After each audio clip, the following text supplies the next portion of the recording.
I don't ever slow up, no I don't take shit. I got no love for the fakeness. If you wanna play tough and wanna hate this, I'll always show up. I don't ever slow up, no I don't. ველოდამ სმენელო. ეს ისევ აგრძელებთ მოგზაურობას ძველ თბილისში იოსებ რიშაშვილთან ერთად და გავისეირნებთ თბილისურ ამქარში. ძალიან საინტერესოა რა ისტორია აქვს რეალურად ამქარს და რას წარმოადგენდა ეს არის თუ არა საერთოდ ქართული თბილისური მოვლენა. აი ქალაქის ღარიბი მოსახლეობა დიდ მნიშვნელობას აძლევდა ხელობას. ამიტომ იყო რომ ისინი თავიანთ შვილებს ბალღობიდანვე მიაბარებდნენ ხოლმე შეგირდათ რომელიმე ოსტატს. ესწავლა რაიმე ხელობა რომ ერთი ლუკა პური მაინც მუდმივად ქონოდა და თავარია კაცი გამოსულიყო. მშობლების პირველი მიმართვა ოსტატისადმი თავიანთი შვილის შეგირდათ მიბარების დროს ასე იწყებოდა. ძვალი ჩემი, ხორცი შენი, გამიზარდე შვილი ოსტატო. უნდა ითქვას რომ ხშირად დიდული ოჯახიდანაც გამოდიოდნენ თურმე ბავშვები. დოლათიანი მამა თავის შვილს ყასიდად ღარიბ ხელოსანს მიაბარებდა რომ შვილს ცხოვრების ყადრის ცოდნოდა. რო ეს ყოფილიყო რა, როგორ ვთქვათ, ბავშვი რო არ ავარდნოდა და აჩვეულებოდ ღარიბს მიაბარებდნენ, ღარიბ იმას რა ქვია, ხელოსანს. ეტარატო. ამქრობა ჩვენში სპარსეთიდან შემოვიდა. ასე თუ ისე საყოველთაოდ აღიარებულია, რომ ჩვენში ამქრობა უცხო ერის გავლენით განვითარდა. აი, არის საინტერესო. ამქარ სპარსული სიტყვაა და ნიშნავს თანამოსაქმეობას. ხელოსნობის თითოეულ დარგს საკუთარი ამქარი ჰყავდა.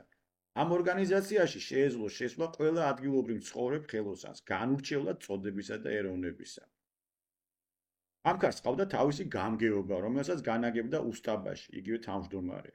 ყველა ამქარს თავისი საკუთარი დროშა ჰქონია, რომელზედაც გამოსახატული იყო ფირი, ანუ იგივე ღერბი, ემბლემა. ეს ფირი წარმოადგენდა ამქრის სიმბოლოს. თითოეულ ამქარს თავისი მფარველი წმინდანი ჰყავდა, აი მაგალითად, ხარაზებს დროშაზე გამოხატული ჰქონდათ ელია წინასწარმეტყველი. დაბღებისაზე იყო ღვთისმშობელი, სირაჯებისაზე ყურძნის მტევანი, ყასბებისაზე მამა აბრამი თავისი ბატყით. ხუროებისაზე ნოეს კიდობანი და ასე შემდეგ. უსტაბაშს ირჩევდნენ კენჭის ყრით. უსტაბაშს სხვათა შორის საქმის გადაწყვეტაში 1/9 ხმა ჰქონდა. ზოგიერთების აზრით უსტაბაშს არ სვლიდნენ და იგი თანამდებობაში კვდებოდა კიდეც. გასაკვირველია უსტაბაშის ვადა განსაზღვრული არ იყო, მაგრამ აშკარაა დროსთან ერთად უსტაბაშებიც იცვლებოდნენ. ზოგიერთების აზრით უსტაბაშს არ სვლიდნენ და იგი ამ თანამდებობაში კვდებოდა კიდეც. გასაკვირველია უსტაბაშის ვადა განსაზღვრული არ იყო, მაგრამ აშკარაა დროსთან ერთად უსტაბაშებიც იცვლებოდნენ. უსტაბაშის დიდხანს დარჩენა თავის თანამდებობაზე დამოკიდებული იყო მის უნარიანობაზე და უფრო მის ავტორიტეტზე. ამქარს ჰქონდა საკუთარი წესდება, სადაც სხვათა შორის სასტიკად იყო დაცული კოლეგიალობა. ეს ძალიან საინტერესოა. აი ნახეთ, არც ერთი ამქრის წევრი ხელს არ ახლებდა თავისი ამხანაგის მიერ დაწყებულ მუშაობას. საქმიდან დათხოვნილი რომელიმე დულგლის ნაცვლად ამავე ხელობის ამქრის წევრი კისად საქმეს ხელს არ მოკიდებდაო. ერთი თერძის მიერ დახაზულ დაჭრილ ახალოს მეორე არ შეჰკერავდა და სხვა. აგრეთვე აკრძალული იყო საქარგლო და თუ საოსტატო შეგირდის გადაბირებაც კი. აქვე საჭიროა ითქვას, რომ შეგირდი ვიდრე ქარგალი გახდებოდა, დაწინაურდებოდა, ხო, უკვე როცა ხელობას შეეხებოდა, თავისი ხელობის გარდა ასრულებდა ყოველგვარ წვრილმა საქმესაც.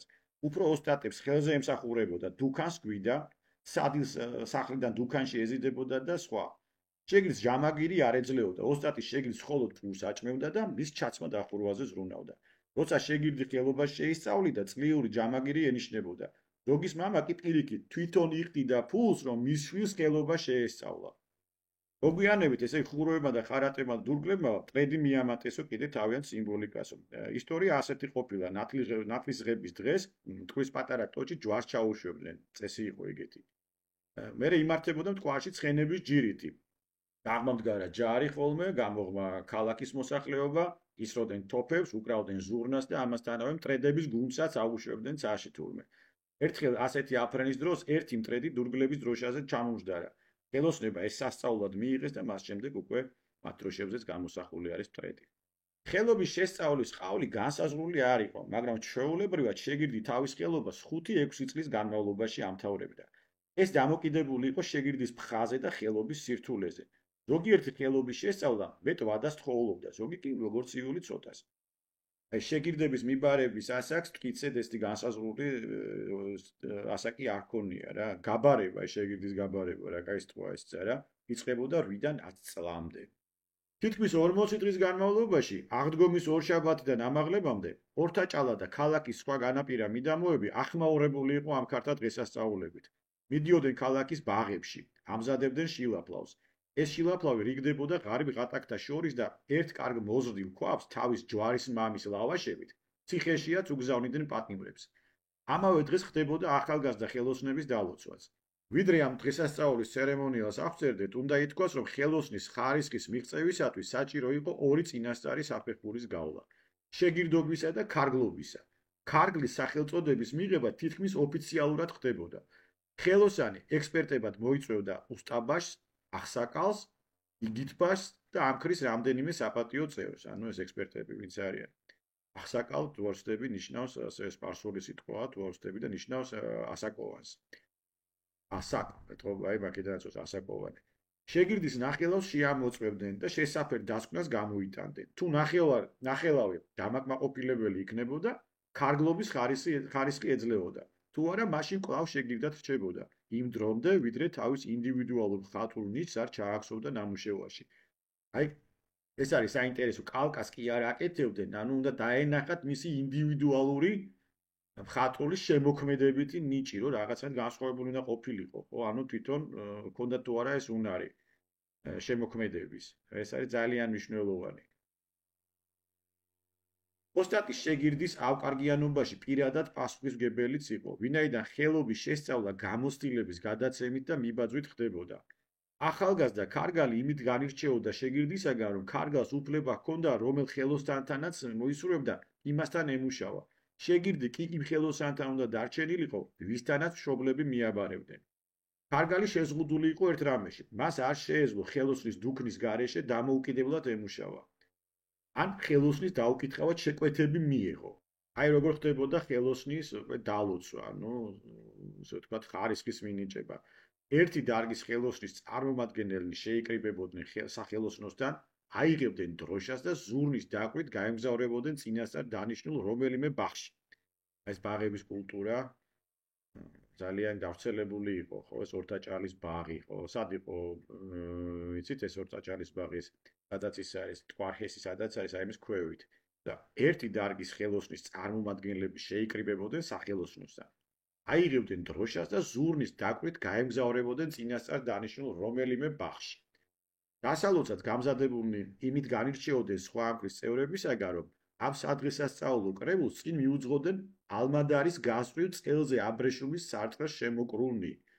ამ სარტყელს დალოცვის შემდეგ უსტაბაშს უტოვებდნენ.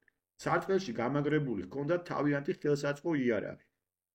აი ასე მაგალითად ხარაზებს მუშტა, დუნგლებს თარაზო, ოქრომჭედლებს სიმქაში, ერციკებს შიმშა და სხვა.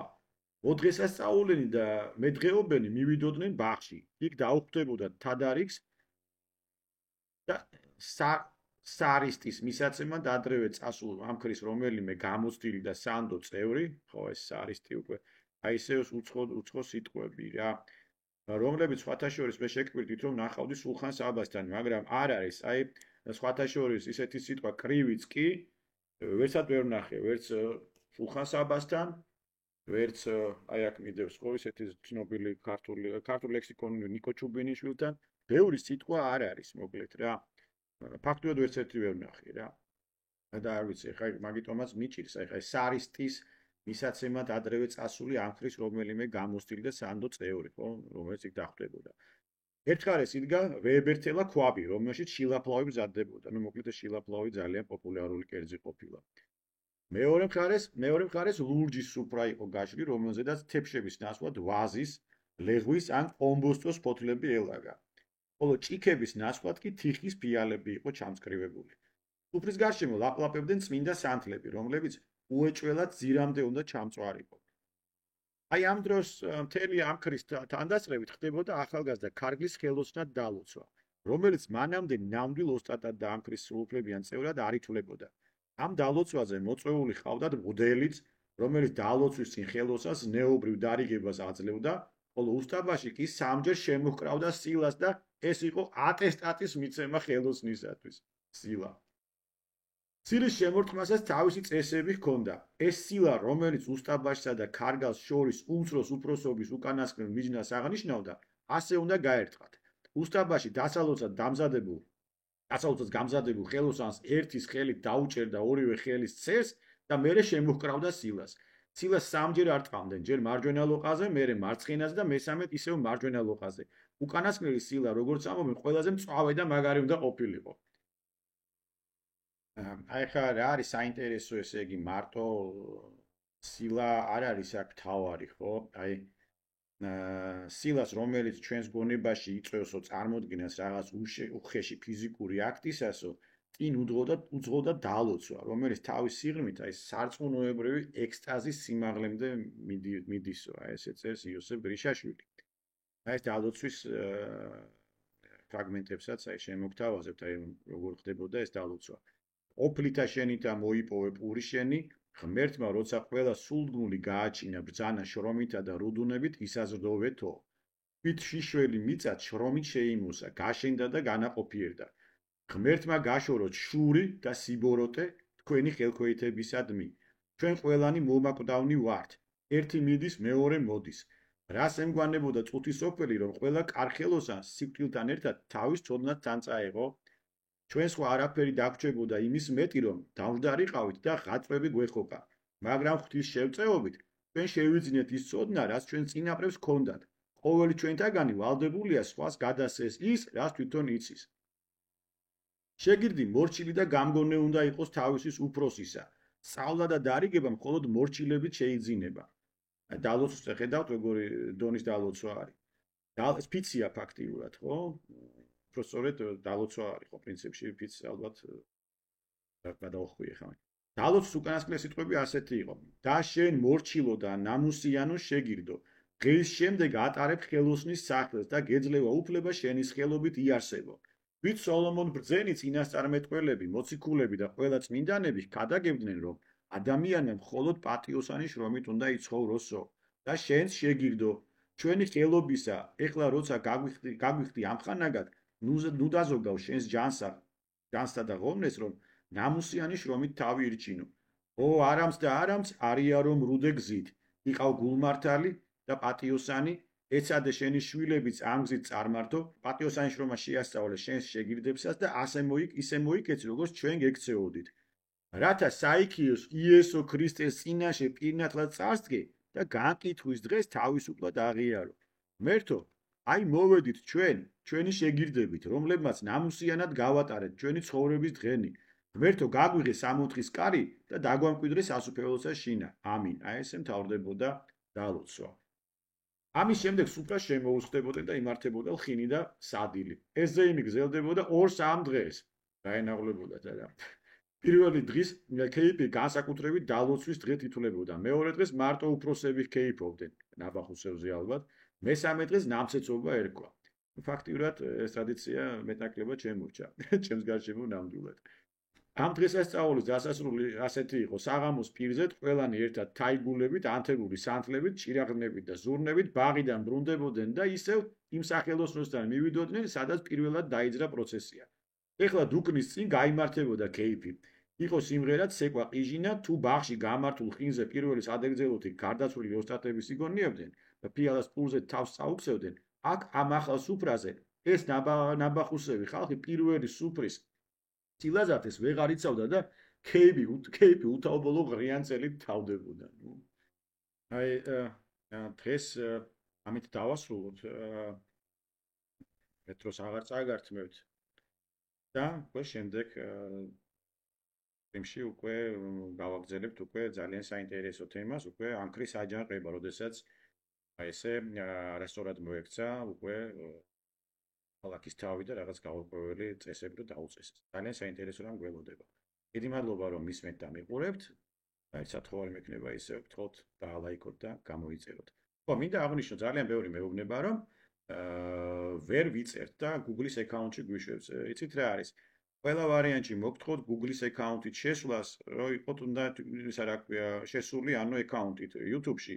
თორე მაშინ არც ლაიქს და არც გამოწერას არ ცნობს YouTube, იმიტომ რომ იმან ხომ და აღრიცხოს არა, რომ რამდენი და როგორ და რანაირად მოხდა ნახვას ისედაც აფიქსირებს.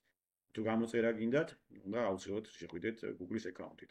დამოგდება იცის სხვათა შორის ეს გრაფა, თუ შეგეშინდებათ ამისი და ჩაწეროთ მეილი და შეხვალთ ჩვეულებრივად. დიდი მადლობა და აბა დროებით.